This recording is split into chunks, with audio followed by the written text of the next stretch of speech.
Interim government কবে নির্বাচন দিবে সেই বৈধতা তারা লন্ডনে গিয়ে নিয়ে এসছে। আমরা সন্দেহ প্রকাশ করতে চাই ঘোষণাপত্রের বৈধতার জন্য আপনাদের আবার লন্ডনে যেতে হবে কিনা। লন্ডন থেকে কিংবা কোনো পলিটিক্যাল পার্টির নেতৃত্বে জুলাই গণ অভ্যুত্থান হয়নি। যে ইন্টারিম গভর্নমেন্ট যে কোনো সিদ্ধান্ত নেওয়ার আগে আব্দুল আহাদের মুখটা মনে করবেন, রিয়া গোপের মুখ মনে করবেন, কোনো পলিটিক্যাল পার্টির নেতার মুখ মনে করবার চেষ্টাও করবেন না। ইন্টারিম গভর্নমেন্ট বলেছিল 30 কার্যদিবসের মধ্যে জুলাই ঘোষণাপত্র দেয়া হবে। 30 কার্যদিবস পার হয়ে গেছে, ঘোষণাপত্র তো আসেনি। ইন্টারিম গভর্নমেন্ট কোনো রকমের কোনো অবস্থানও পরিষ্কার করেনি। এটি স্পষ্টত গণ অভ্যুত্থানপন্থী নাগরিকদের সঙ্গে গাদ্দারি। গণ অভ্যুত্থানপন্থী নাগরিকেরা যারা আওয়ামী নিষিদ্ধকরণ আন্দোলনে নেমে এসেছিল তাদেরকে বলা হয়েছিল, তাদের কাছে প্রতিজ্ঞা করা হয়েছিল, ওয়াদা দেওয়া হয়েছিল 30 কার্যদিবসের মধ্যে ঘোষণাপত্র দেওয়া হবে।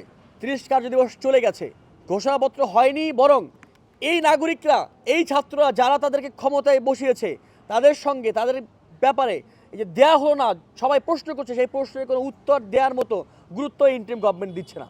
আমরা ইন্টারিম গভর্নমেন্টকে এই ব্যাপারে সাবধান করতে চাই। আমরা দেখেছি ইন্টারিম গভর্নমেন্ট কবে নির্বাচন দিবে সেই বৈধতা তারা লন্ডনে গিয়ে নিয়ে এসছে। আমরা সন্দেহ প্রকাশ করতে চাই ঘোষণাপত্রের বৈধতার জন্য আপনাদের আবার লন্ডনে যেতে হবে কিনা। ইন্টারিম গভর্নমেন্টকে বলে দিতে চাই লন্ডন থেকে কিংবা কোনো পলিটিক্যাল পার্টির নেতৃত্বে জুলাই গণ অভ্যুত্থান হয়নি। পলিটিক্যাল পার্টিগুলো গত 16 বছর একের পর এক ফেল করেছে। আমরা দেখেছি 7 জানুয়ারি নির্বাচনের আগে পলিটিক্যাল পার্টিগুলো তাকিয়েছিল আমেরিকার দিকে, তারা জনগণের দিকে তাকায়নি। তারা আমেরিকার দিকে তাকিয়েছিল, স্যাংশনের দিকে তাকিয়েছিল। তারা জনগণের দিকে তাকিয়ে থাকলে 28 অক্টোবর কয়েক লক্ষ মানুষকে ঢাকা থেকে খালি হাতে ফিরে যেতে হতো না, সেদিনই শেখ হাসিনাকে ফেলে দেওয়া সম্ভব ছিল। সুতরাং কোনো পলিটিক্যাল পার্টির কাছে এই ক্ষমতাকে বর্গা না দেওয়ার জন্য আমরা অনুরোধ করছি, আমরা সাবধান করে দিচ্ছি। নির্বাচন কবে হবে কিংবা কি সংস্কার হবে সেজন্য তারা এরকম পলিটিক্যাল পার্টিগুলোর কাছে যেভাবে ধর্ণা দেওয়া শুরু করেছে, আমরা এটাকে সন্দেহের চোখে দেখি। 30 কার্যদিবস ওয়াদা দেওয়ার পরে ওয়াদার বরখেলাপ করা হয়েছে এবং সে ব্যাপারে কোনো ব্যাখ্যা দেওয়া হয়নি। কেন ব্যাখ্যা দেওয়া হয়নি সেটা আমরা ইন্টারিম গভর্নমেন্টের চোখে চোখ রেখে জিজ্ঞেস করতে চাই। সুতরাং লন্ডনমুখী হবেন না, কোনো পলিটিক্যাল পার্টিমুখী হবেন না, আপনাদেরকে অনুরোধ করছি জনতামুখী হবেন। জনতামুখী না হয়ে শেখ হাসিনাকে দেশ থেকে পালিয়ে যেতে হয়েছে।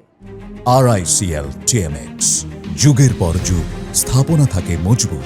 জুলাই মাস আসলে আমাদের জুলাইয়ের সকল স্মৃতি মনে পড়ে। আমাদের মনে পড়ে যে কিভাবে করে আবু সাঈদকে একটা মানুষ যে খুব ভরসা নিয়ে সে ভেবেছিল তার দেশের পুলিশ তার, এই পুলিশ জনতার, সেই ভরসা করে 2 হাত প্রসারিত করে দিয়েছিল। কিন্তু শেখ হাসিনার পুলিশ এত বেশি নির্লজ্জ ছিল, তার সেই ভরসাকে মূল্য দেয়নি। আমাদের মনে পড়ে ফারহান ফাইয়াজের কথা, ছোট্ট শিশুটার কথা, রিয়া গোপের কথা আমার মনে পড়ে। যে ছোট্ট শিশুটা বারান্দায় গিয়েছিল, সেই ছোট্ট শিশুটাকে হত্যা করা হয়েছে। আমাদের আব্দুল আহাদের কথা মনে পড়ে, 4 বছরের সেই ছোট্ট বাচ্চাটার কথা মনে পড়ে। যে ইন্টারিম গভর্নমেন্ট যে কোনো সিদ্ধান্ত নেওয়ার আগে আব্দুল আহাদের মুখটা মনে করবেন, রিয়া গোপের মুখ মনে করবেন, কোনো পলিটিক্যাল পার্টির নেতার মুখ মনে করবার চেষ্টাও করবেন না। আপনারা যদি বারবার নিজেদেরকে দুর্বল হিসেবে প্রমাণ করতেই থাকেন, ঘোষণাপত্র না দেন, আবু সাঈদের রক্তের প্রতি কোনো দায় আপনাদের না থাকে, আমাদেরও আপনাদের প্রতি কোনো দায় থাকবে না। এই কথা খুবই